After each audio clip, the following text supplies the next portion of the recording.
Reputation by W. C. Tuttle. Short Story Collection 100. El tigre! Madre de Dios! A man must indeed have the soul of a devil to draw such an exclamation at the mere mention of his name. The tiger! Mother of God! We of Santa Ynez, a little handful of folks living in a little mission village near the Mexican border, knew him only by reputation. But that was enough. Riders dropped in at the little cantina, and over their cups of tequila or warm beer would tell us of some new deviltry done by Jeff Teagard, the killer. And Felipe's hands trembled as he drew the beer, while we laughed at him for being such a coward. What would the tiger do in Santa Ynez, we asked each other. There is nothing for him here. Who knows, senores? Trembled Felipe. Always the tales come closer to Santa Ynez. Some day he will come. Perhaps to cut off your ears, laughed Ramon, who is very brave. I hear the tiger strings them on a gold thread and wears them for a girdle. Diable! Swore Mendez, whose fierce beard belies his character. Are we weaklings? One man. Bah! Tiger indeed. The devil may own his soul, but his body's mortal, and mortal man dies. Mendez gulped his warm beer and waited for someone to challenge his statement. It was very warm in the little one-story adobe cantina, too warm for heated argument, even over the tiger. Mendez speaks true, nodded Pascual, who is not a Mexican but Italian. Mortal man dies when he is killed. That is the point, compadres. This tiger will most surely die when he is killed. More beer, Felipe. But why should the tiger come to Santa Ynez? Asked Felipe nervously, clattering the mug bottoms on the rough tabletop. Dios! Swore Mendez angrily. One might think he had sent you a message, Felipe. You're like a timid hen which hears the rustle of a hawk's wings in every stirring breeze. Ramon laughed softly and drained his mug. Why should we have fear of that man? It's true that he has the soul of a devil. Men have told us that he is without a conscience, and that he kills men for sport. It must be so. But we of Santa Ynez need not fear this man. We live at peace with everyone. Our vineyards are loaded. The hills are dotted with our cattle and horses, and there is nothing but good in our hearts. There remains only the fact that Felipe serves his beer too warm. Ramon laughed joyously and slapped Mendez on the back. Is it not so, compadre? We do not fear the tiger, eh? Fear? Mendez rumbled, deep in his beard. I fear no man. I am Mendez. And thou art full of warm beer, stated Pascual, laughing loudly. Mendez joined the laugh, even at his own expense, for Mendez was full of beer, which always makes him boastful, but not angry. It was very hot in Santa Ynez, as I have said before, but that day it was oppressive. The very sky seemed to press down upon the earth. Even the cattle seemed to stand in silent wonder and did not eat. The piñon pines on the high hills were as black blots against the skyline, and the canyons seemed to send out faint whisperings to the hills and valleys. Perhaps the canyons knew and were telling that a storm was coming. But no whispering was needed to tell us that the storm god was preparing for a ride through the valley of Santa Ynez. Long lines of cattle were winding their way off the hills, like great jointed serpents seeking the shelter of the lowlands. The little street of the village was deserted. Not a horse was tied to the hitch racks.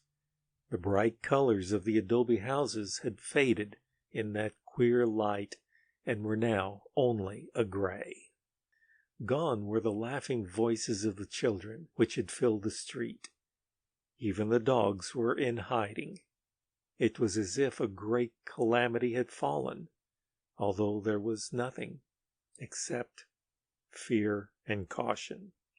And then, from the westward, high over the tops of the mountains, which looked down on the Pacific, came the cloud, like the belching of a mighty furnace. Swiftly it blotted out the sun, and the semi-darkness settled upon the valley. But there was none of the coolness of the night. At the door of the cantina, we watched it come, that cloud. There were Ramon, Mendez, Pascual, Pancho, a herder, Felipe, and myself. None of us had wives to go home to. We had been intently watching this cloud, but now the whole sky seemed overcast, dropping lower and lower as if to crush out the world. A dog started across the street toward us, but stopped, sniffing at the air. A gust of wind stirred the dust at his feet, and with a whimper, as if in pain, it turned back, leaning sideways in its walk, as if bracing against the wind which had not yet come. Let us have beer," said Mendez softly. "Madre de Dios, that dog bracing against a ghost wind makes me weak of the spine." "Thou art Mendez," said Pascual, as if to remind Mendez of his former boasting. "But I am not that Mendez. Just now I am sober, and I have no stomach to be sober at a time like this." We went into the cantina. I think we were all in need of artificial courage. Felipe lighted the candles which guttered in the draught and cast grotesque shadows on the wall, shadows which danced drunkenly at our every move. Felipe swore softly at his drawing. "Even the beer's wild tonight. I cannot keep it in the mugs." "That was ever my greatest trouble," laughed Mendez. "They are forever becoming empty. Hurry, Felipe, or I shall drink from the spigot." The wind was wailing now, and from a distance came the jarring of thunder, like roll of a mighty drum. It was not good to hear. Then the candles paled in the flash of the lightning. Mendez drained his mug and thrust it back at Felipe. "More," he panted. "Madre de Dios, what a night for a sober man!" He but echoed our sentiments. A drift of rain pattered upon the cantina.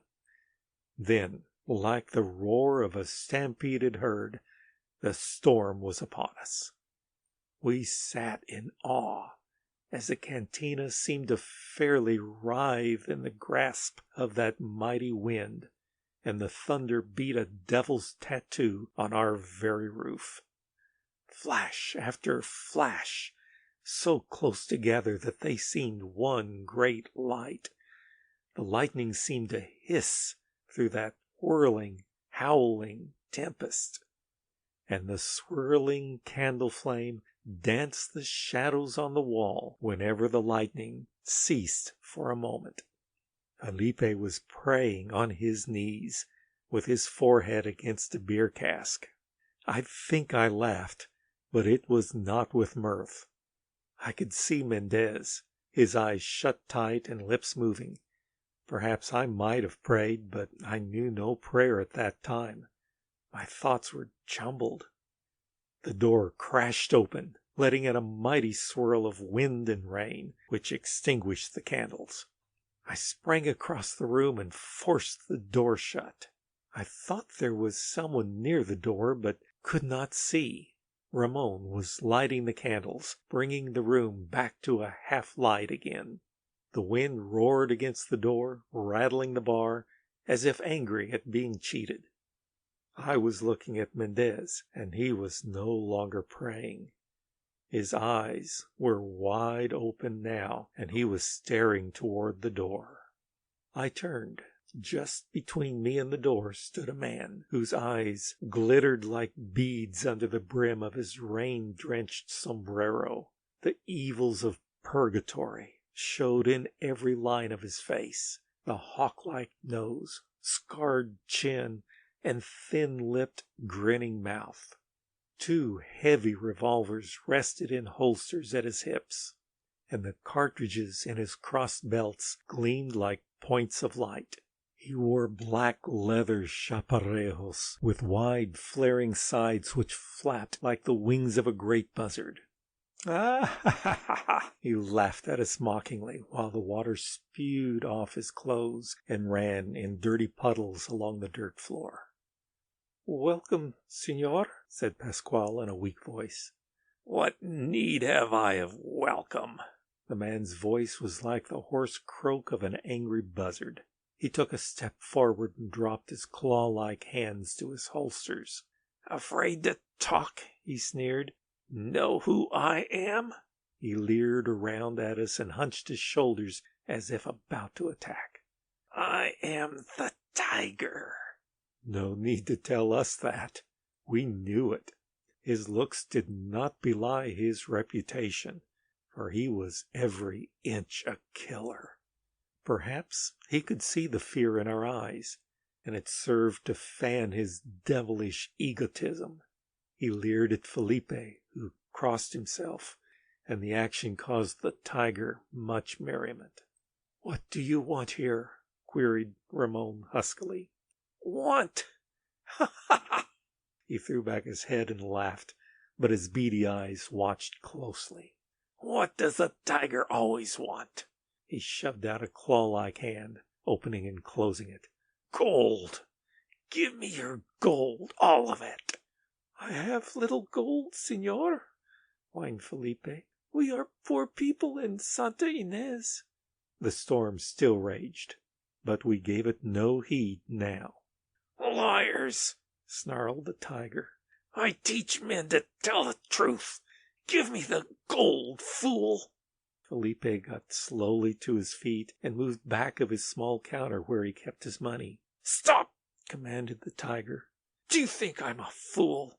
Felipe stopped, and the tiger went slowly over to him, keeping an eye on us all the while. He shoved Felipe aside and picked up the money box. It was nearly empty, and the tiger threw it aside with a curse. "Were you expecting me?" He shoved his evil face close to Felipe as he spoke, and Felipe recoiled in terror. "But I told you that we are poor men, senor," protested Felipe. "Bah!" The tiger drew a gun and struck Felipe a slashing blow on the head. Felipe crumpled at his feet.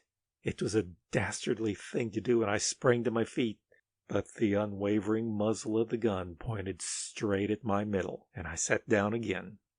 Felipe tried to get to his feet, but the tiger kicked him viciously. "Fool! I said I wanted gold, not a few mangy silver coins." "He has no gold," said Ramon softly.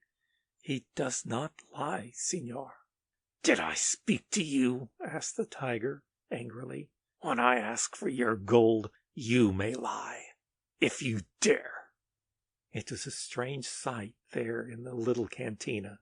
Poor Felipe sprawled at the feet of the tiger, his hands outspread on the floor, while the tiger leaned forward facing us, a snarl writhing his thin lips. Ramon had backed against the table and almost into Mendez's chair. Pascual was sprawled forward, his arms on the tabletop, while I hunched in my chair, afraid to move, I think. Suddenly the tiger whipped off his dripping sombrero and sent it spinning onto the table. A wisp of the water struck me in the eyes, but I did not blink. "Put your gold in the hat," said the tiger. "I've stayed too long." "But, senor," Ramon started to protest. "Gold, not lies," rasped the tiger. I moved my feet to enable me to get into my pocket, and they came into contact with something. It was Pancho under the table. I had forgotten him. For a moment I thought perhaps he was intending to shoot the tiger. Pancho was armed because I could see the butt of his pistol, but his attitude was one of cramped prayer. I tossed my slender wallet into the hat and prayed that the tiger might not see how meager it was. Behind me the door creaked as if from the wind, but when I looked up at the tiger, I knew that it was not wind.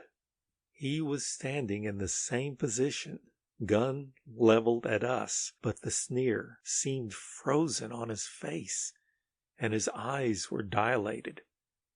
I looked back. At the closed door stood a man, empty-handed. He was dressed in the loose shirt, baggy pants, worn shoes of a peon. He wore no hat, and his wet, colorless hair hung bedraggled about his face.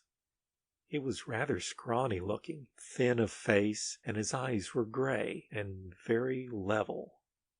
I glanced back at the tiger. He had dropped the gun and stepped back against Felipe's counter. I think his eyes were closed, but it was hard to tell in that weak light. "Welcome, señor," said Mendez huskily. "Gracias, señor." The man spoke softly, and there was a half-smile on his lips as he crossed to the tiger, who threw up one arm as if to ward off a blow. It was as if he were hypnotized. We watched in amazement. He looked down at Felipe and turned his head toward us as he said in Spanish, "Move him to an easier position and wash away the blood." Mendez and I picked him up and placed him near the table, but we were too interested to take time in doctoring poor Felipe. The tiger had not moved. Now the stranger unbuckled the tiger's belts and let them fall to the floor. "Undress," ordered the stranger. The tiger slowly removed every garment. He seemed like a man asleep. Not once did he speak or make a sign, and he stood there, stripped to the skin, while the stranger dressed in the cowboy garb, tossing the peon garments aside. The stranger dumped the wallets out of the sombrero and put it on his head. "It was a terrific storm, señores," the stranger said softly. "It fairly blew my horse from under me, and at times I despaired of finishing my quest." "Señor, we do not understand," said Ramon, pointing to the stripped tiger. "It is a short tale," smiled the stranger. "I was a guest at this man's house. It was miles from here. Not so far, perhaps, if one went as the crow flies, but there have been many twistings which made it long. This man had a wife and but one bed. To me they gave the bed because I was their guest. But I am not the kind of man who deprives a woman, so I gave her the bed. This man did not know. I had much gold which he wanted. He thought I was in that bed. That is the tale, señores. It was not nice." He turned and motioned to the tiger. The rain still whipped in from the west, but he drove the tiger out into it while we crowded into the doorway. Swiftly, the stranger uncoiled a rope and dropped a loop around the neck of the tiger and mounted his horse. "Señor," called Ramon, "we shall wonder much over this and not know whom we shall mention in our prayers. Who art thou?" And from out of the darkness, in the direction of the vanishing rider, came the words, "Jefferson Teagard, señores, and thank you. Buenas noches." End of Reputation